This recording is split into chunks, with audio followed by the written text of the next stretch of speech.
তাহলে কি আমাদের বানর থেকে সৃষ্টি করা হয়েছে? বোন, আপনি কোন বই পড়েছেন? আমি হাই স্কুলে পড়েছি। আপনি কোন বিষয়টিকে নিষিদ্ধ বলছেন? সৌদি আরবে পোকেমন নিষিদ্ধ কেন? সেই কারণেই আমাদের স্কুলে কাউকে অপমান করতে হলে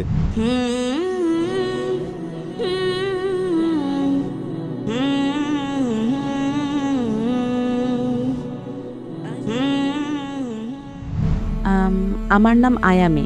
আমি জাপান থেকে এসেছি। এবং আমি বিবর্তন সম্পর্কে একটি প্রশ্ন করতে চাই, যে মানুষ বানর থেকে সৃষ্টি হয়েছে, যেটা আমি আমার হাই স্কুলে একটি বৈজ্ঞানিক সত্য হিসেবে শিখেছিলাম। কিন্তু আমি জানতে পারলাম যে ইসলামে এটি অনেকটা নিষিদ্ধ বিষয়, বা বিবর্তন নিয়ে চিন্তা করা হারাম। কারণ কুরআনে বলা হয়েছে যে আল্লাহ তাআলা মানুষ সৃষ্টি করেছেন। এবং আরও একটি বিষয় হলো, আমাদের দেশে পোকেমন খুবই জনপ্রিয়। কিন্তু শুনেছি সৌদি আরব, সংযুক্ত আরব আমিরাত ও কাতারের মতো কিছু দেশে পোকেমনের বিরুদ্ধে ফতোয়া দেওয়া হয়েছে।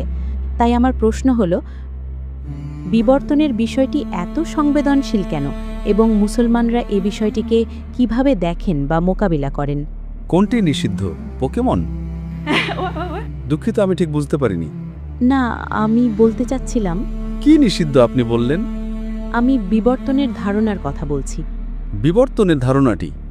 হ্যাঁ, তাই আমি ভাবছিলাম কেন এটি এত সংবেদনশীল বিষয়, এবং কিভাবে মুসলমান লোকেরা এটি মোকাবিলা করে, সেই বিষয়গুলো মোকাবিলা করে।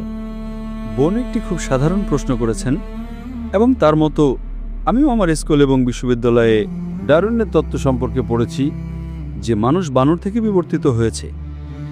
বোন, আপনি যদি বিশ্লেষণ করেন, আমরা স্কুলে যা শিখেছি তা ছিল ডারউইনের তত্ত্ব, বিবর্তনের তত্ত্ব। আমি এমন কোনো বই পড়িনি এ পর্যন্ত যার শিরোনাম বিবর্তনের সত্য। এটা বিবর্তনের তত্ত্ব। এবং আমার বক্তব্যের শুরুতে আমি বলেছিলাম যে আমি তত্ত্ব আর অনুমান নিয়ে কথা বলবো না, কারণ অনেক সময় তত্ত্ব আর অনুমানও পাল্টে যায়। আপনি যদি ডারউইনের এই বইটি পড়েন, প্রজাতির উৎপত্তি নামের, এবং এই বইটিতে বলা হয়েছে যে ডারউইন তিনি ক্যালাট্রপিস নামের একটি দ্বীপে ভ্রমণ করেছিলেন, এবং একটি জাহাজে করে, HMS বিগেল নামের জাহাজে করে, এবং তিনি দেখেছিলেন যে পাখিরা কুলুঙ্গিতে ঠোকর দেয়, এবং তারা যে কুলুঙ্গিতে ঠোকর দেয় তার উপর ভিত্তি করে ঠোঁট লম্বা আর ছোট হয়ে যায়। এরপর ভিত্তি করে তিনি তার প্রাকৃতিক নির্বাচনের তত্ত্ব প্রস্তাব করেছিলেন।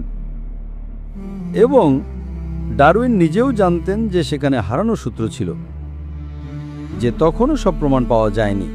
সেই কারণেই আমাদের স্কুলে কাউকে অপমান করতে হলে আমরা বলতাম যে ডারউইনের সময়ে তুমি উপস্থিত থাকলে তার তত্ত্বটি সঠিক প্রমাণিত হতো, ইঙ্গিত দেওয়া যে ব্যক্তিটিকে বানরের মতো দেখতে।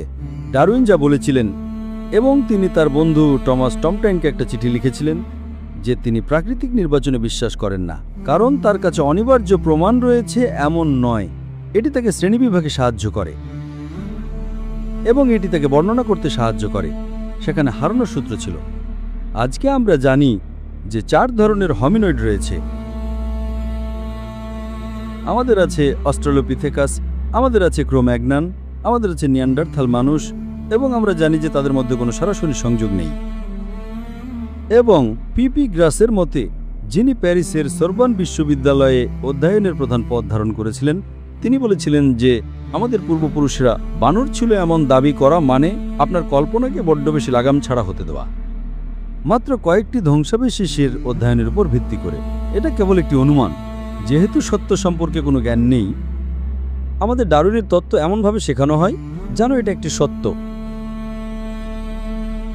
আরও যদি আপনি পড়েন আণবিক জীববিজ্ঞানের তত্ত্বে, হ্যান্স ক্রেগ বিজ্ঞানী বলেছেন আমাদের ডিএনএ বানর থেকে তৈরি, এটা ভাবা অযৌক্তিক।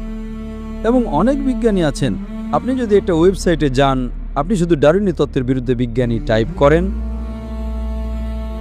আপনি 1000-এরও বেশি বিজ্ঞানী পাবেন যারা স্বাক্ষর করেছেন যে তারা ডারউইনের তত্ত্বের সাথে একমত নন। 1000-এরও বেশি। কিন্তু যেহেতু তারা সত্যটা জানে না, তাই এটাকে এখনও এমনভাবে শেখানো হয় যেন এটা একটি সত্য। তাই সেখানে হারানো সূত্র রয়েছে। এবং বিভিন্ন পণ্ডিত এবং বিভিন্ন বিজ্ঞানীদের মতে তারা বলে, আপনি জানেন বানর থেকে আসা মানুষের ডিএনএর সম্ভাবিতাটা অনেকটা এমনই যে একটা উঠোনে একটা টর্নেডো আসা এবং সব ভাঙ্গাড়ি রাখা আছে, টর্নেডো আসে এবং চলে যায়, এবং একটা জাম্বো জেট 747 তৈরি হয়ে গেছে। সম্ভাবিতা কতটুকু? অন্যান্য বিজ্ঞানীরা বলেন যে আপনি যদি লক্ষ লক্ষ অক্ষর তুলে নেন এবং আপনি এলোমেলোভাবে একটি তুলে নিয়ে এলোমেলোভাবে রাখেন, হাজার হাজার পৃষ্ঠার একটা বিশ্বকোষ সঠিক অর্থ এবং সংজ্ঞার সহ একেবারে সঠিক ক্রমে চলে আসবে। সম্ভাবনা তার চেয়েও কম। তাই এই সবগুলোই অনুমান বোন। আজ সায়েন্স একমত নয় যে ডারউইনের তত্ত্ব একটা সত্য, কিন্তু যেহেতু তাদের কোনো বিকল্প নেই, তাই তারা এটাকে সত্য হিসেবে শেখায়। এবং আমাদের স্কুলে, আমাদের ইসলামিক ইন্টারন্যাশনাল স্কুল নামে একটা স্কুল আছে, এবং এটা IGCSE পাঠ্যক্রমের একটা ইন্টারন্যাশনাল স্কুল, এবং এমনকি আমাদেরও ডারউইনের তত্ত্ব পড়াতে হয়, কারণ এগুলো পাঠ্যক্রমে আছে। তাই আমরা আমাদের মুসলিম শিক্ষার্থীদের বলি, আমরা তাদের ঠিক সেটাই শেখাই যেটা বইটিতে উল্লেখ আছে, যাতে মূল্যায়নকারী শিক্ষক মনে না করেন যে আমাদের শিক্ষার্থী ডারউইনের তত্ত্ব সম্পর্কে জানে না। তাই আমরা উত্তর লিখি, পুরো উত্তর, তারপর আমরা কিন্তু লিখি, তারপর আমরা সর্বশেষ গবেষণা অনুযায়ী উল্লেখ করি, এবং তারপর উত্তর দিই ব্লা ব্লা ব্লা। তাই তারা দ্বিগুণ উত্তর লেখে। প্রথমে তারা ঠিক সেটাই লিখে যেটা পাঠ্যপুস্তকে উল্লেখ আছে, তারপর আমরা অন্যান্য গবেষণার কথা লিখি, তাই কোনো শিক্ষক বলতে পারেন না যে শিক্ষার্থী জানে না। এবং তারপর আমরা অনেক বিজ্ঞানী যা বলেছেন তার সঠিক তথ্যগুলো তুলে ধরি ব্লা ব্লা ব্লা ব্লা। এবং আপনি যদি আমার টেপ শোনেন, সেখানে একটা বিস্তারিত উত্তর দেয়া আছে, যা শুধুমাত্র এই বিবর্তনের তত্ত্বের উপর দেয়া। সংক্ষেপে আশা করি এটা প্রশ্নের উত্তর দেয়। এটা শুধুমাত্র একটা তত্ত্ব, এটা কোনো সত্য নয়। আমরা বিশ্বাস করি যে আলহামদুলিল্লাহ মানব জাতিকে আল্লাহ সুবহানাহু ওয়া তাআলা সৃষ্টি করেছেন, এবং পৃথিবীর বুকে প্রথম মানুষ হলেন আদম আলাইহিস সালাম, এবং তা থেকে মানব জাতি সৃষ্টি। একে বলা হয় সৃষ্টি, বিবর্তন নয়। আশা করি এটা প্রশ্নের উত্তর দেয়। তবে এর মানে এই নয় যে ডারউইন যা বলেছেন তা সব কিছুই ভুল। ডারউইন বলেছিলেন যে সব কিছু পানি থেকে তৈরি, যা কোরআনে বলে। তাই এর মানে এই নয় যে ডারউইন যা বলেন তা সব কিছুই ভুল। শুধুমাত্র সেই অনুমানটি ভুল যে আমাদের বানর থেকে সৃষ্টি করা হয়েছে। কিন্তু ডারউইন মানুষ সম্পর্কে অনেক কথাই সঠিক বলেছেন, যে জীবন্ত প্রাণী, পানি থেকে তৈরি, আচরণের কিছু পরিবর্তন আছে ইত্যাদি। হ্যাঁ, আমরা তার সাথে একমত, কিন্তু এই অনুমানের উপর ভিত্তি করে আমাদের বানর থেকে সৃষ্টি করা হয়েছে এমনটা বলা সম্পূর্ণ ভুল। আশা করি এটা প্রশ্নের উত্তর দেয়। আপনাকে অনেক ধন্যবাদ। আপনাকে অনেক স্বাগত বোন।